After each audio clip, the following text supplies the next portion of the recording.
once the facility is developed properly, we can cut.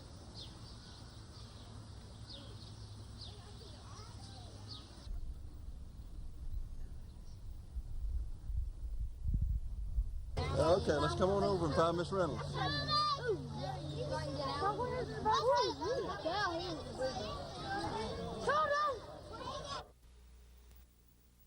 The state intends to show that candidate was sane at the time of the murder. We've learned that prosecutors plan to build the state's case from these three allegations. One, that David Candidate tried to throw the murder weapon away after the slaying. Two, that Candidate stopped when a deputy sheriff drew his pistol and ordered him to stop. And three, Candidate confessed shortly after he was arrested. The defense will not deny that there was a murder or that Candidate was involved, but defense attorney Charles Law is expected to show his client's mental capacity at the time of the stabbing death. The defense hinges on proving that David Candidate was legally insane at the time of the murder and that Candidate was under the delusion that the victim, Felix Richardson, was a threat to him at the time of the slaying. The defense is expected to show that Candidate has spent 9 of the last 12 years at a state mental institution. Candidate has been committed to the institution a total of 8 times, and it was shortly after being released from there that David Candidate was arrested and charged with murder. If convicted, the maximum sentence Candidate could receive is life, and with the time he's already served, he could be paroled in 8 years. But on the other hand, if he's sentenced to Bryce again, he could end up serving what is tantamount to life without parole. This is Norman Lumpkin, WSFA TV News reporting.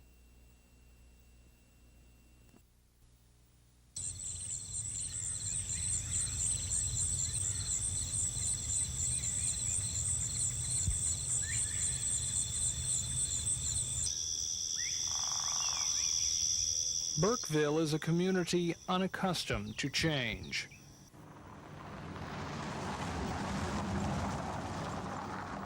Life here today moves on in the same sort of measured pace as it has for the past 100 years or more.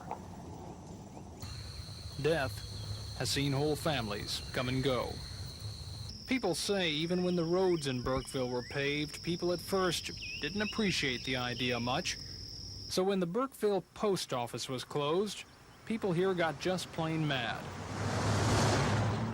Actually, the post office closing was just the last straw in a series of events that started when General Electric bought 7,500 acres here to build a new plant on. People started moving out. Things started changing. Well, it's been quite a big change at Burkeville. We don't like it. Jane Athey has lived in Burkeville 41 years. To her, the post office was more than a place to get stamps. Well, especially the men gather up there and match for cokes, see which one would have to pay, and they just sit up there and talk, you know. And it was just a good place to, well, you could even meet your friends up there that you wouldn't see otherwise. Officially, the post office was temporarily closed late last year after the longtime postmistress retired. But people in Burkeville are now so afraid they'll lose their post office forever, they went to Montgomery recently to complain. So they tell us, well, we're going to relocate up on it. Highway 80, you don't have anything to worry about. So what have we got to worry about? A damn post office that I doubt we're going to get. I bet we don't get it. The whole area, as I told the people from the community, is under review. I told Mrs. Nichols and all of the other people that were representatives of Burkeville that we would be back with them in the near future and tell them our final decisions. So does that mean there is hope or there isn't hope? Right now, the whole thing is under review and no decision has been made of whether we will have a post office or not. Mary Nichols calls that the runaround and says that's all she's got for the numerous letters and calls she's made to congressmen, senators, and postal workers. We have lost our identity. We have nothing to identify ourselves with. When you lose your churches, your mail, what's left? General Electric has offered to let the old building be used rent-free for a post office. Meanwhile, the people in Burkeville are getting their mail delivered every day by a rural route carrier. The Postal Service says they can, in fact, do everything through their carrier that they did before with the post office. And if that's the case, And what difference does all this make? Well, to many Burkeville people, what's in the balance is all that's left of their old community. They want their post office back as much as anything just because they've always had one. Because keeping it closed doesn't make them happy. Because it changes things.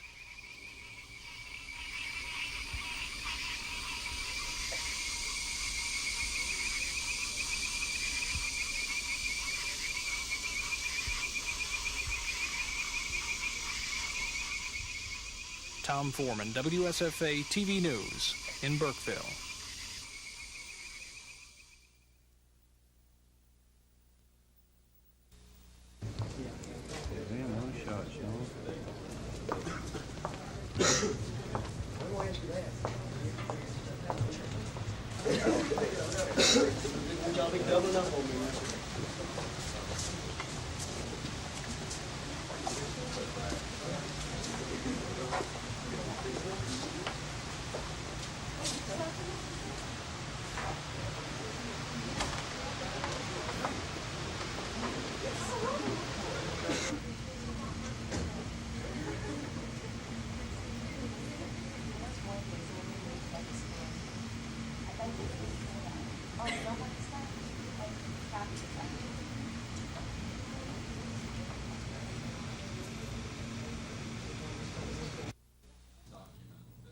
Dr. Gundy would like to see the bill become law before he leaves office in October. He believes it stands a good chance of passing in the Senate. That's if it's placed on a special order calendar so it can be debated on the Senate floor.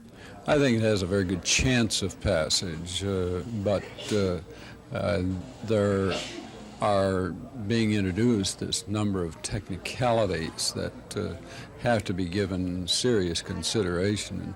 Those technicalities include 2 new amendments added to the legislation that need final House approval, should it pass the Senate. One would change the date of new trustee appointments by the governor from June 30th to October 30th.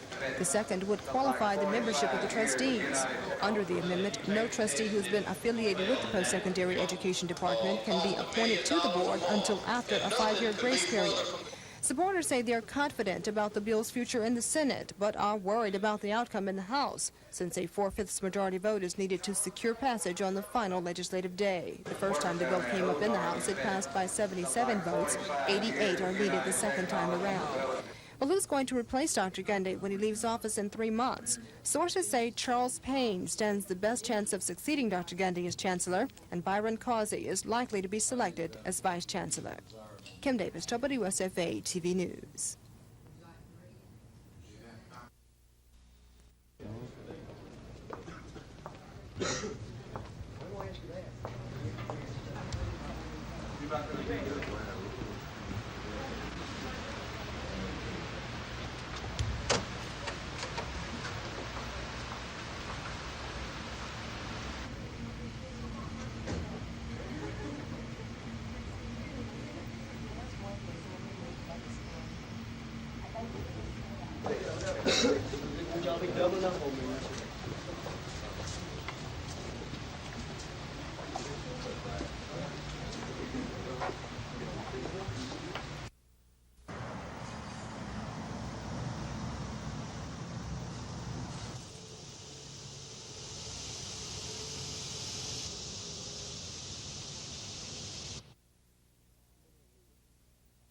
Many of the files were opened, obviously to expose the files to the fire, which leads us to believe that the main attempt was to destroy the records.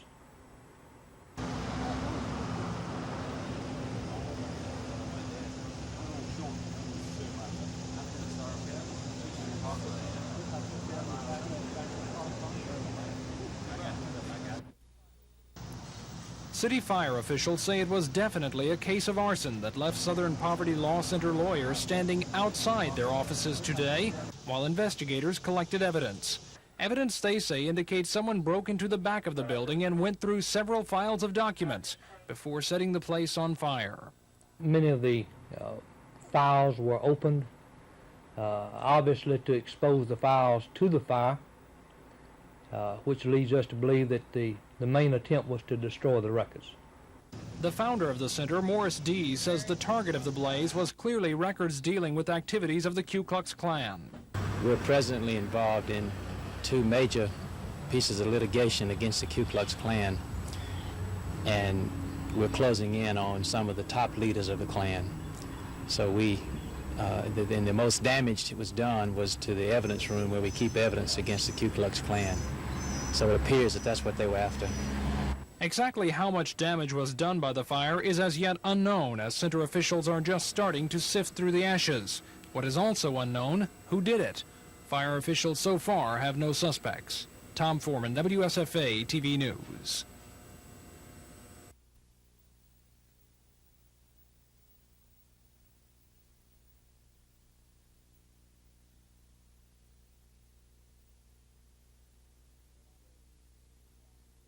They spread flammable materials from one end to the other. It was only through the good luck of the fire department getting here quick and the fact that we didn't have a major draft in the building which saved the whole building itself.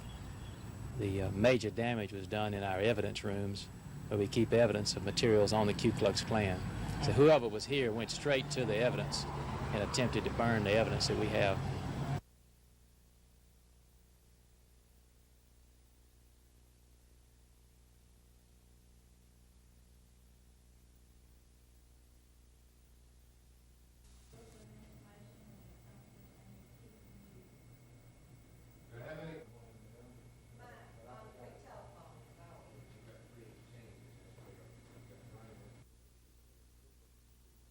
It's estimated that roughly 80% of the people who use the emergency rooms really don't need to use them. They don't have true emergencies. So if they can understand through reading this booklet what emergencies are and what they are not, and what services are available as an alternative to the emergency room, then we'll cut down on the overuse of the emergency rooms. I think we have a good publication here, and this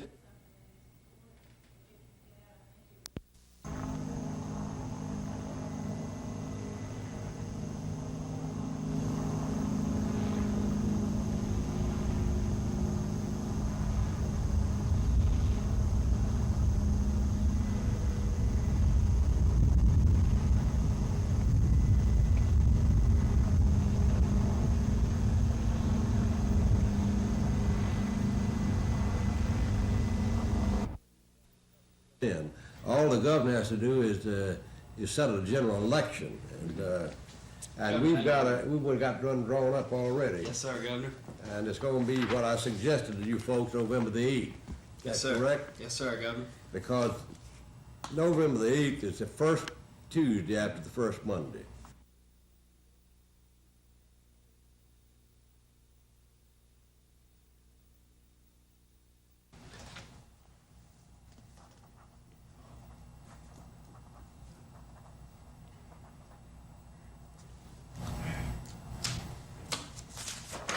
I'll get it across hall, Governor. All right. That's good. Budgeted funds, reworking those petitions, they're being placed in different order than they were to make room for this $3,450. They're the big States roofing. The next bid was $244,334. Montgomery Construction Authority is being walked through there now so that we can get on that immediately and proceed with it. Putting the fluorescent lights back in Goodland now. Part D, which is Johnson, and the second phase. Responsibly so far as ethics and all. Appointed to Montgomery County Board of Equalization. These are some of the bills that, so these some of the local. Yes, the local bills. All right. These are local bills, yes, all right.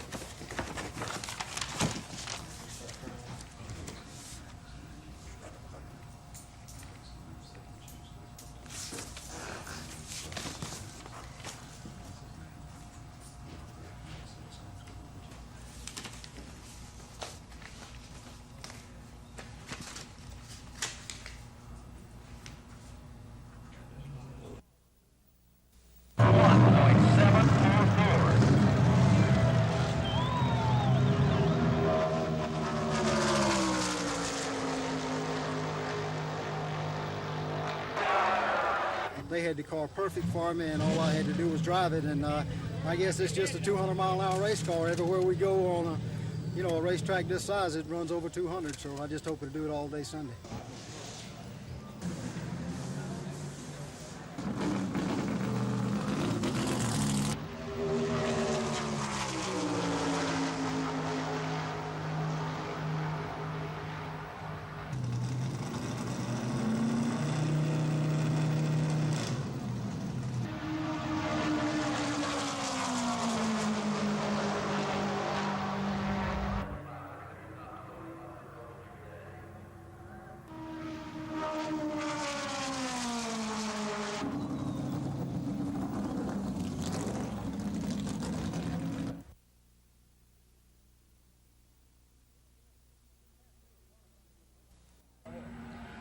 This past May, at qualifying for the Winston 500, Cale Yarborough set a new all-time NASCAR qualifying record going just over 202 miles per hour.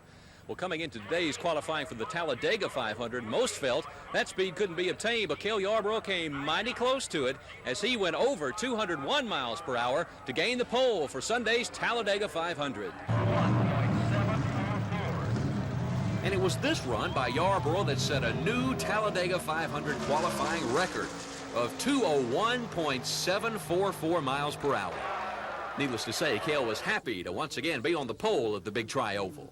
They had the car perfect for me, and all I had to do was drive it. And I guess it's just a 200-mile-an-hour race car. Everywhere we go on a racetrack this size, it runs over 200. So I just hope to do it all day Sunday. NASCAR rule changes in the heat of late July had many of the drivers predicting slower qualifying speeds before the day began. But it soon became apparent that the racing machine still had the speed. Terry Labonte opened the day at just over 199 miles per hour. That was good enough for 7th place, and he knew it would be a fast day from there on. Well, it was a pretty good run. The car has been running good ever since we've been here. I don't know. I'm afraid it's not going to be fast enough. While speeds flirted with the magic 200-mile-per-hour mark, only Yarborough could break the barrier. Bill Elliott got close at 199.675. He'll share the front row with Yarborough. Benny Parsons and Dale Earnhardt are on row 2, while Dick Brooks and Buddy Baker round out the top 6. Defending Talladega 500 champ Darrell Walter qualified 10th. Winston 500 winner Richard Petty was 12th. Bad news for the Alabama gang. Neil Bonnet could do no better than a qualifying position of 14th. And Winston Cup points leader Bobby Allison's time of 194.848 wasn't even fast enough to make the top 20. He'll try again to make the field in qualifying tomorrow. Rick Ponds, WSFA TV Sports at Talladega.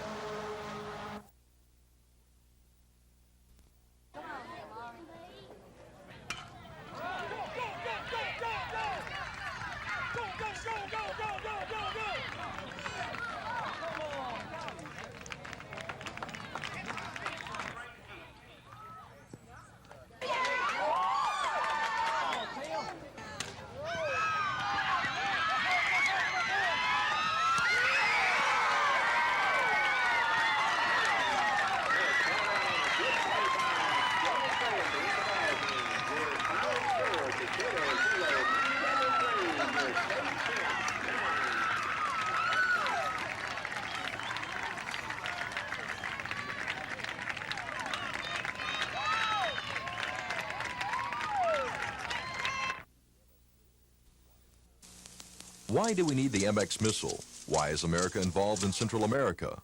What is the Soviet threat? These are just a few of the questions the National Security Briefing Team at Maxwell answers every time it goes out. The team is made up of 6 officers from 3 different schools on base. So far this year, the team has held 40 briefings across the country. The idea for the briefing team came from Bakersfield, California Mayor Mary Schell after she attended a national security briefing at Maxwell last year. Maxwell officials say Mayor Schell was so surprised by what she learned in the briefing, she felt a team should be created to let the general public know how the U.S. military stacks up against the Soviet Union. Commandant of the Air War College, Major General Paul Hodges says the team tries to paint a clear picture of what the Soviet Union and the U.S. are doing with defense spending. The team tries to get across the point that while the U.S. leveled off military spending during the 70s, the Soviet Union has continued to build. If we are to perform what we consider to be the most important social service, that we need the wherewithal to provide for the defense of the United States. The team's travels have taken the officers to civic clubs, universities, and nuclear freeze forums. We go wherever we're asked to go.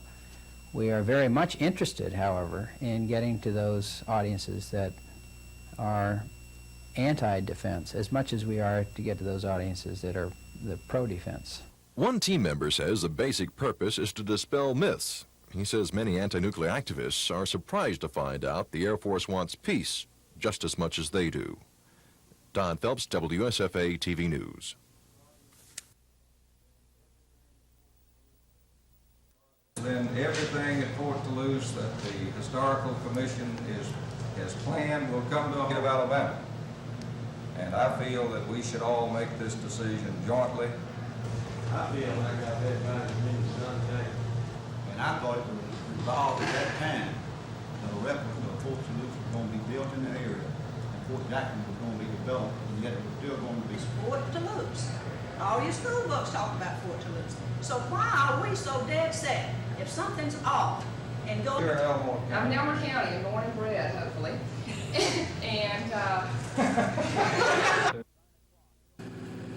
The fire broke out about 9 o'clock in a large apartment complex at the intersection of Caroline and Mildred Streets, throwing flames into the sky that some witnesses say they saw more than 2 blocks away. Fire officials say by the time they arrived on the scene, the fire had spread through the entire attic, and they had to attack it from outside with snorkel units. Naomi Smith was in her apartment when she first saw smoke coming out of a window in another part of the building. She says within minutes, the whole top of the building was in flames. It went up like paper, just like paper. It went up like paper. And just like, just take paper that's crumbling up, this way it went up. And just all at once. Just started burning. Everything. 1 hour and 15 minutes later, fire officials said the blaze was finally under control. While a few firemen were overcome by heat, some bystanders said it was lucky that only a few residents were in their apartments when the fire started, and they quickly left the building.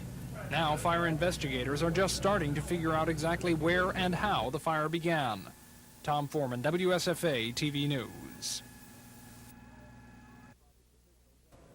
The argument between prison project officials and State Prison Commissioner Fred Smith started over this article printed in a Montgomery newspaper this morning. In the article, the prison project says inmates at Kilby Correctional Facility were beaten, insulted, and forced to crawl across the floor nude following a disturbance last month. That disturbance, which both sides say included burning mattresses and tearing up plumbing, was kicked off by a forced haircut for the inmates. Though the prison project says it was more like shaving the inmates' heads, Mr. Smith denies that any inmates were abused, and though he says they did have to work naked, that was for security reasons. These people were made to clean up the mess that they made. Now, the accusations that are out in the paper are that we made these people crawl on their hands and knees and bark like dogs. Well, that is not true. But the real argument is over the fact that the prison project went public with the information before state and federal investigations on the matter were completed. One of the main reasons that we did come out when we did is that this incident is almost a month and a half old now. I know that may seem like not such a long time for a lot of people.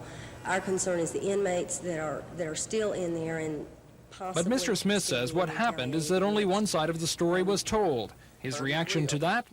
We were told that we were barred from the institution. Though prison project officials say they hope the matter can be resolved with Commissioner Smith, he says he has no interest in talking with them. In his words, quote, "As far as I'm concerned, they don't even exist." Tom Foreman, WSFA TV News. After the article in the newspaper came out. And we have made repeated attempts to try and meet with him. $120 million spent to... The FBI.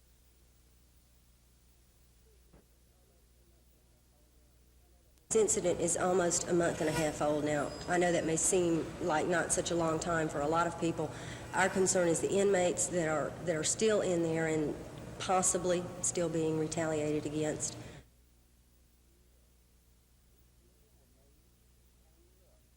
These people were made to clean up the mess that they made. Now, the accusations that are out in the paper are that we made these people crawl on their hands and knees and bark like dogs. Well, that is not true. We deny that. We deny that any of them were beat up. But people, you can't scrape the paint off of a floor unless... And that was denied. Okay, so specifically this morning, you...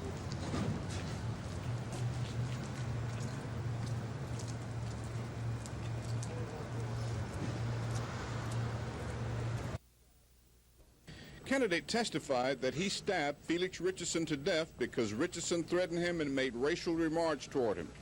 Candidate said he hears voices and that the medication he's taking doesn't stop those voices. David Candidate also talked about another killing he was found innocent by reason of insanity of in 1977 when Candidate stabbed Arthur Crozier of Montgomery to death under similar circumstances as the Richardson death. A sentencing date for David Candidate is expected to be set by Judge Joseph Phelps within the next several weeks. This is Norman Lumpkin, WSFA TV News at the Montgomery County Courthouse.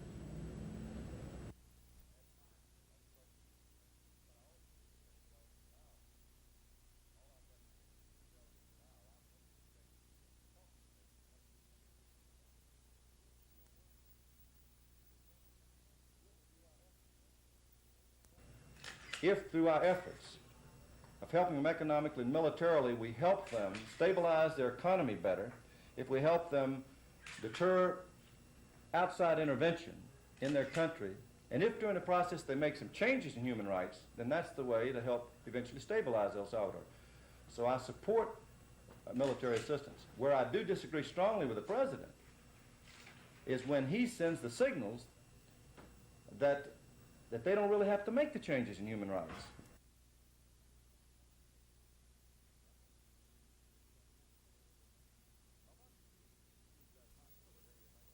A lot's changed since that hot summer day in 1963. The original hospital, the result of a campaign by a group of Baptist ministers and laymen, had 127 beds and about 150 employees. Today, the hospital is called the Baptist Medical Center, with 454 beds and a staff of more than 1,300. Community Relations Director Gene Hanna says there are several ways to measure the success of the hospital. I think you measure success in a hospital by the quality of care you offer to your patients. I think you measure it by the length of stay that the patient has in the hospital. I think that indicates that you're getting a good diagnosis, that you've got excellent medical staff, and you've got good support people in the ancillary departments of the hospital. The hospital complex has undergone a number of expansions in 1964, 1976, and again in 1980.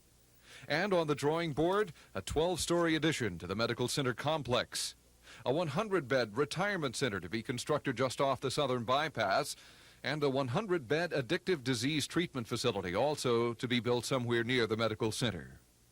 You asked me a while ago about the success. How do you measure success? You measure it with people. You don't build a great hospital with buildings. You build it with people, and we really believe that, and I think that's, to me, the exciting part of the thing. Reporting from Baptist Medical Center, I'm Bob Howell, WSFA TV News.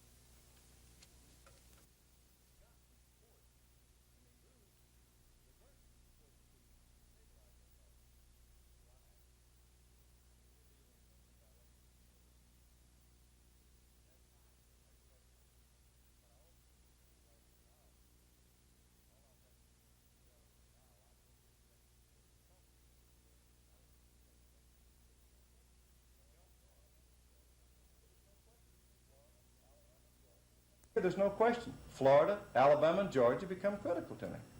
And that's why I'm going to spend some time in order to win the states.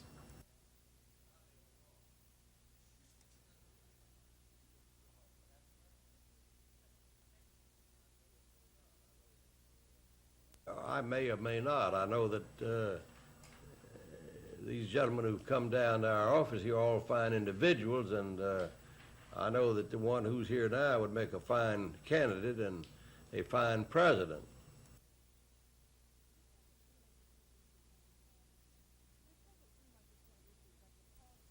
This doesn't seem like the sort of issue that would cause such a squabble in this small town, but it's doubtful that life for some people in Elmore County will be the same until the Fort Toulouse-Jackson issue is resolved. I'm not advocating either position. Representative Jack Venable met with several of his constituents to help settle the problem. He gave only Elmore County residents a chance to talk. Some, like members of the Elmore County Historical Society, offered a compromise: build a duplicate of Fort Toulouse on sterile ground at the entrance of the park. Society members also want the original site sealed until more studies can be completed. Well, that's similar to what State Senator Don Harrison is proposing. He's introduced legislation to stop the project, get a committee to study the history of Fort Toulouse, and report its findings by next year. But Representative Venable says it'll be too late by then. He says the money that's available now to pay for the project must be committed by October 1st or it's lost. Others wanted to settle the issue now, rebuild Fort Toulouse on the Fort Jackson site, even though that may not be historically accurate. That way it can become a tourist attraction for the county. But Historical Society members objected, saying that won't be the truth about Fort Toulouse. Since no suggestions were agreed upon, Representative Venable offered his own. We'll take a look at this thing, but we will do it in the next month. If the French settlers and President Andrew Jackson could see the feuding over the two forts, they'd probably wish they'd never come to the area. And if neither site is not fully reconstructed soon, it'll almost be like they were never here in the first place. And the question for some will remain, will the real fort please stand up? Kim Davis, WSFA TV News, at Fort Toulouse or Fort Jackson.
This is Casanova Ken Cookie Stevens getting his what for doing yet another girl wrong. What did I do? You'll understand. Now, your pen here says, you've obviously mistaken me for someone who cares, and you'll get the hint.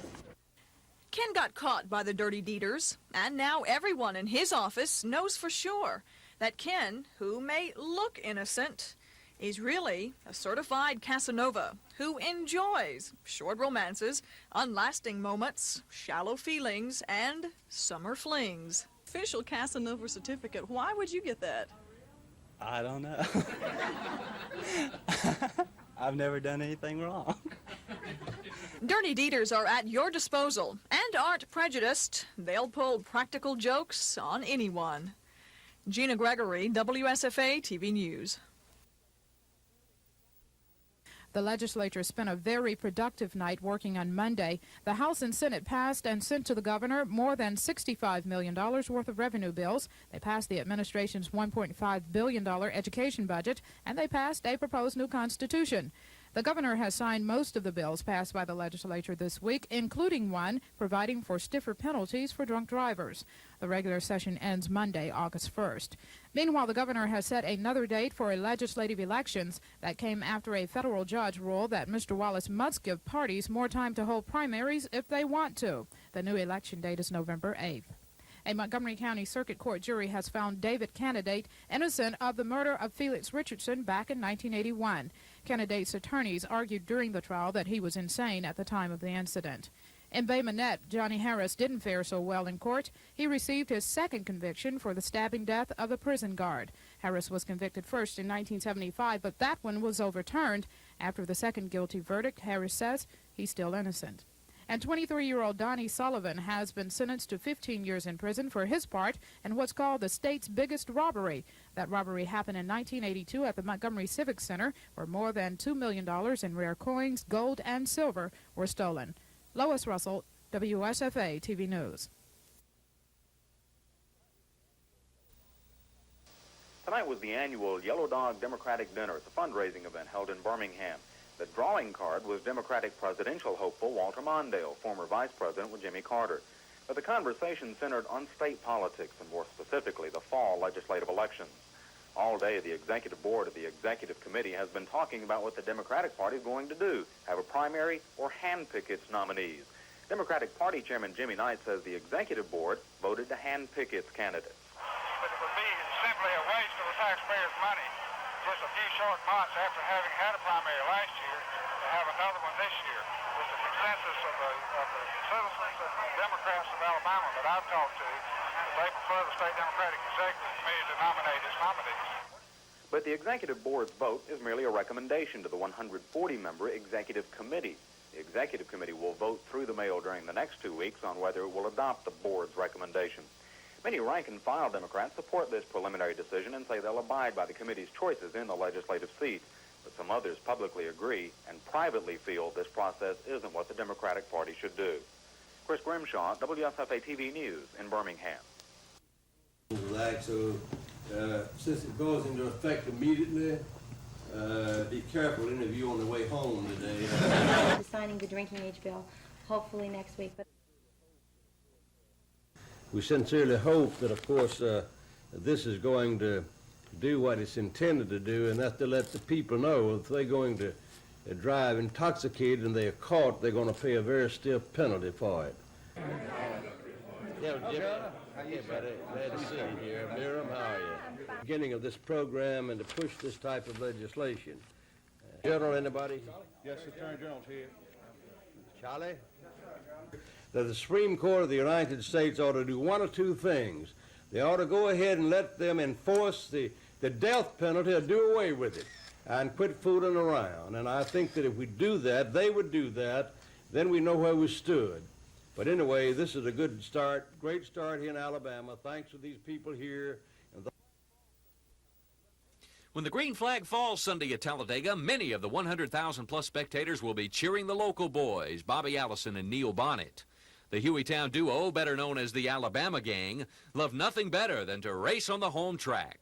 We ran very, very good in May. We had that drive shaft problem and ended up losing a couple laps, but we really ran good, and I think that we'll run pretty good, and I'm looking forward to it. I like it because the very word you said, racing, this is the ultimate in racing. It's the fastest racetrack in the world, the most competitive, and it's nothing better than having it here in our backyard, and maybe we can keep some of this money in Alabama.